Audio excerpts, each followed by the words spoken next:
Story time of how I caught my grandma and my dad sleeping together. Yes, you heard me right, my dad was sleeping with my grandma. Sadly, I had to be the one to find this out and walk in on them doing the dirty, and it was probably the most traumatizing experience I've ever had. So basically, my dad told my mom that he had to start working late to get extra money, because at the time we weren't doing so good money-wise.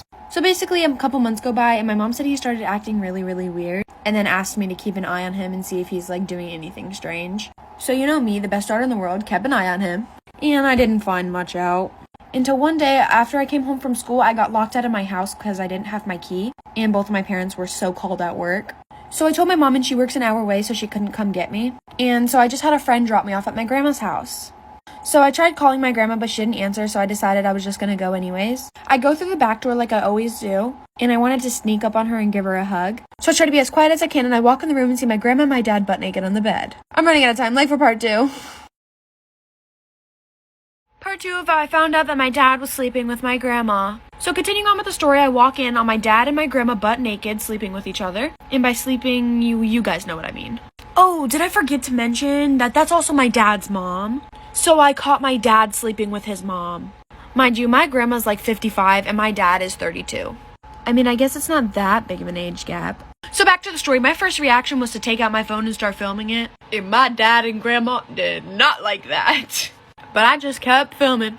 My exact words were, I need receipts. By this time, they're both under the blanket trying to get dressed. Without me seeing their wing-wings and hoo-has and titty-tas. At this moment, I was like, wait, I could be having the dream life right now.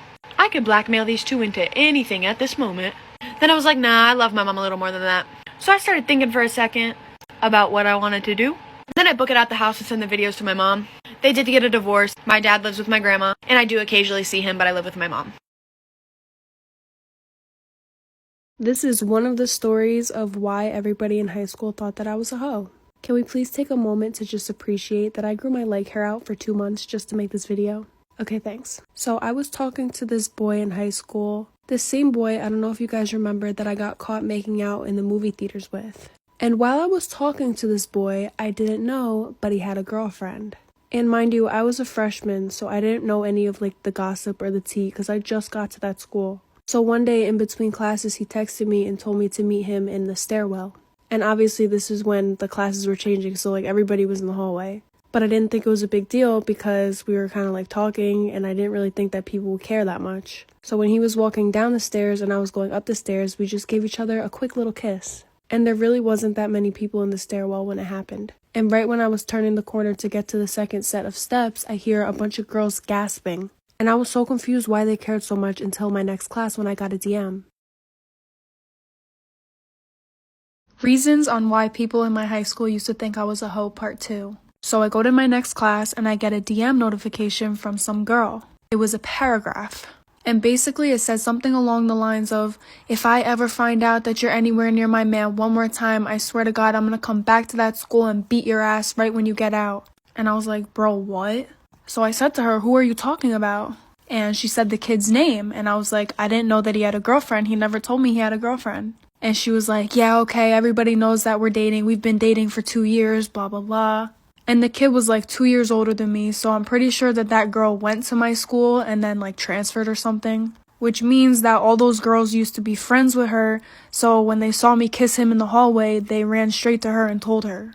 And after that, everybody looked at me like the girl that kisses other girls' boyfriends. And that's why I think those popular girls started to dislike me. And my next reason is crazier than this one, so stay tuned.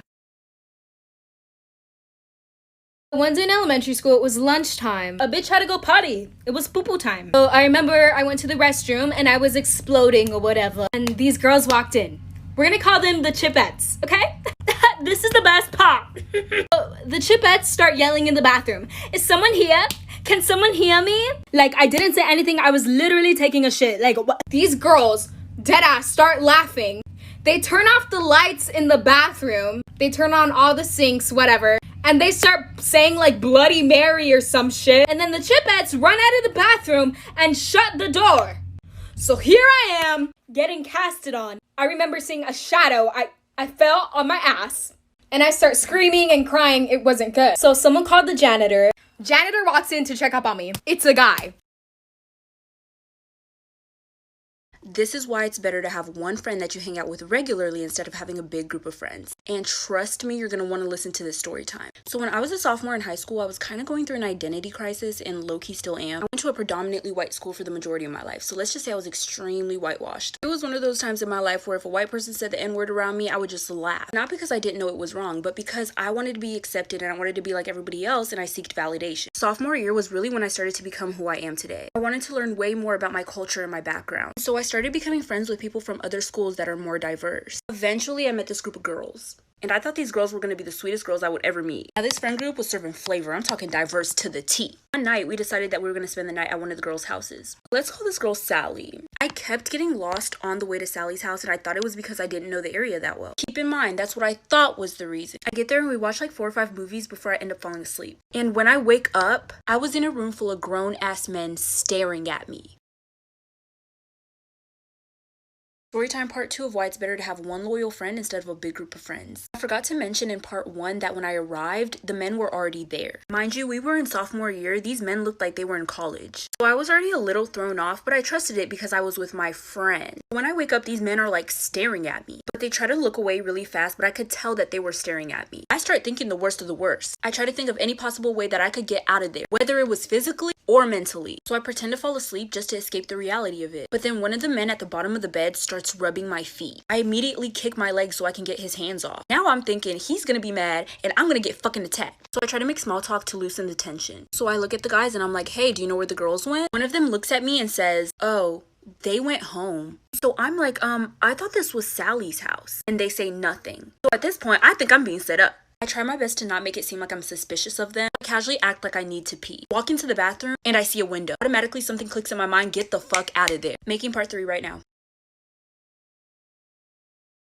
Part 3 of why you should have one loyal friend instead of hanging out with a big group of friends. So I go into the bathroom and there's a window. I'm thinking to myself, I would be so dumb. I would be so extremely, incredibly stupid to go back into that room full of grown-ass men that I've never met before, instead of making my escape through that window right here, right now. So I trusted my gut and I got the fuck out of there. Mind you, I'm in my PJs right now. No shoes, no socks. I'm making my great escape. Call me Pablo Escobar. While I was doing all of it, I was in disbelief. Like, I cannot believe that I'm escaping, like, right now. Like, this is actually insane. Like, I did what I believed was right at the moment. And honestly, that decision might be the reason why I'm alive right now. So I make a run for it. I immediately run to the front of the neighborhood. I hide behind some trees and then I call my sister. I call my sister instead of my parents because my mom was the one who drove me there. And if she knew that something bad happened, she wouldn't have let me go out again. I'm frantically explaining everything on the phone to my sister. She literally speeds to come get me. When she gets there, I immediately hop in her car and we get the fuck out of there. On our way home, I get a text from Sally. Last part is part 4. I'm making that right now.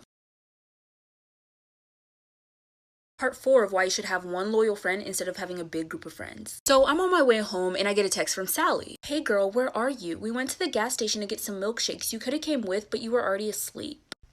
I didn't even respond. I just blocked all of them because I know damn well that they were not getting milkshakes. Because one, why didn't they wake me up to get milkshakes? Because I wasn't the first person to fall asleep. I'd never fall asleep first at somebody's house with a big group of people. I saw somebody else who looked like they were sleeping, so I thought that I was good to fall asleep too. Two, why were all those grown-ass men there? Nobody told me that they were going to be there. Like I said, we were sophomores. These men were in college. Maybe even graduated from college. They were grown. 3, why would she lie about it being her house? 4, why did the boy say she went home? I remember when I said I kept getting lost because I didn't know the area. Once I went back to look through the messages that I had with those girls to see if there was anything fishy going on, I noticed that they were all sending me different addresses. Either one number would be off or a letter would be off. They definitely were planning something because they were trying to get me there late. I haven't seen or talked to those girls since then.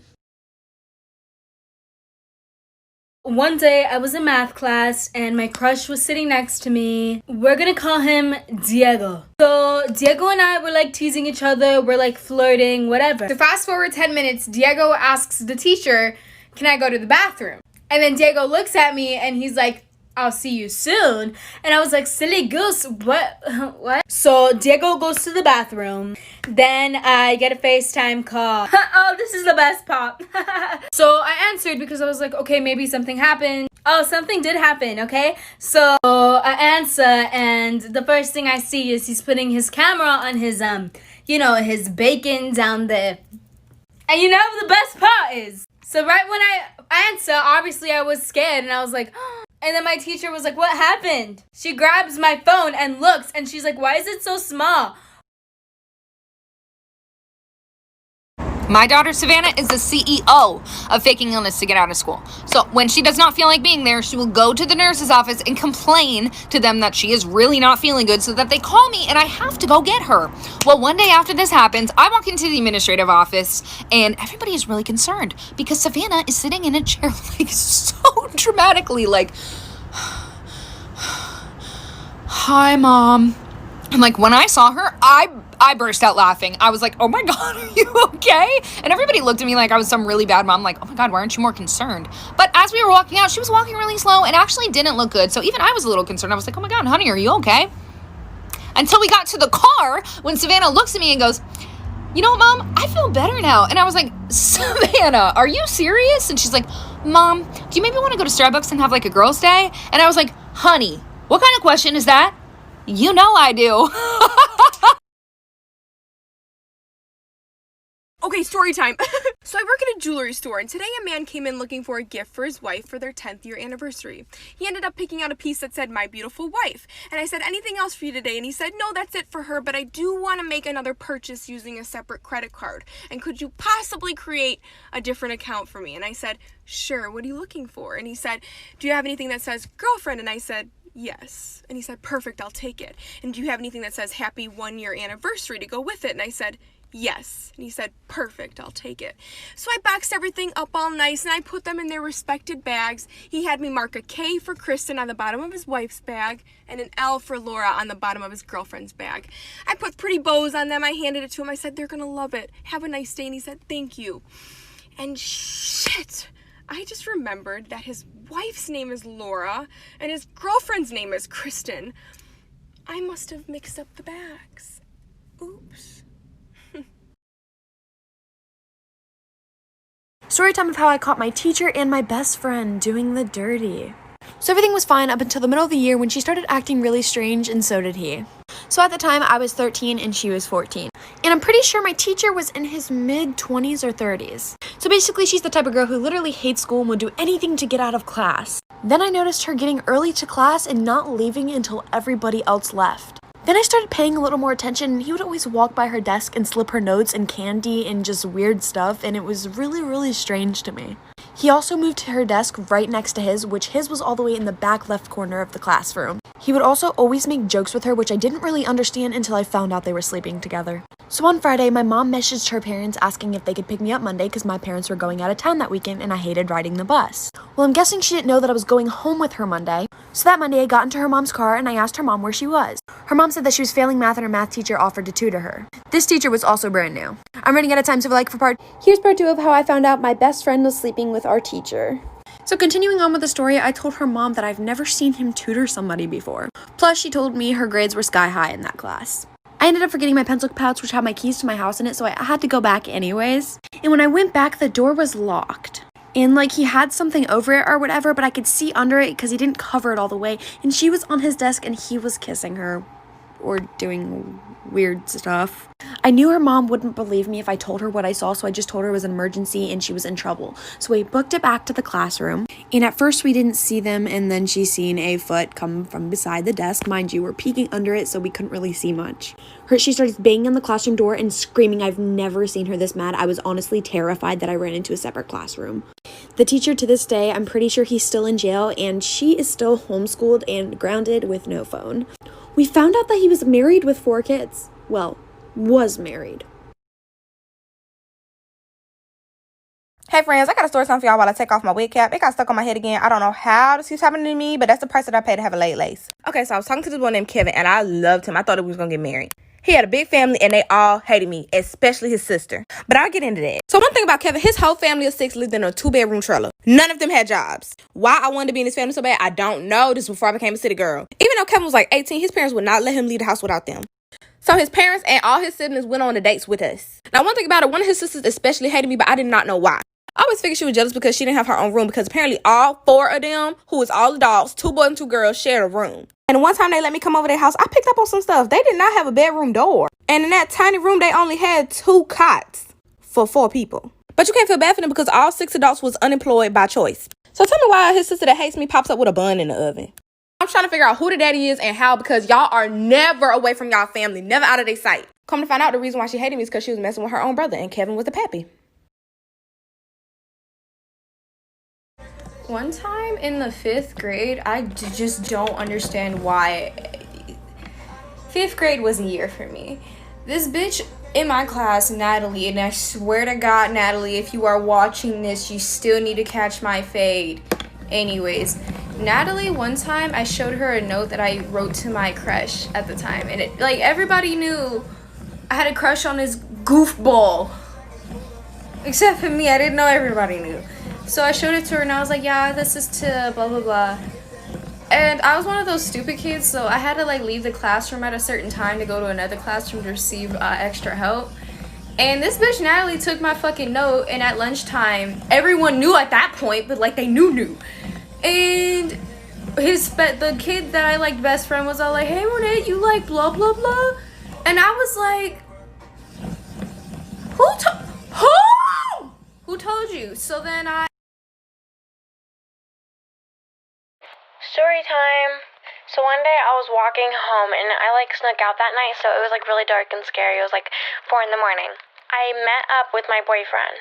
And my boyfriend, he didn't walk me home. He just stayed at his house, you know. I went home and I went to bed because it was really late, but I didn't get caught, so. But then the next thing I know, there's somebody walking like in like the basement of my house. And nobody was home because my parents went to work that morning. So I was like kind of scared. But I went downstairs to go check it out. And it was my boyfriend holding a knife. I ran upstairs and locked myself in the bathroom. Part 2 coming soon.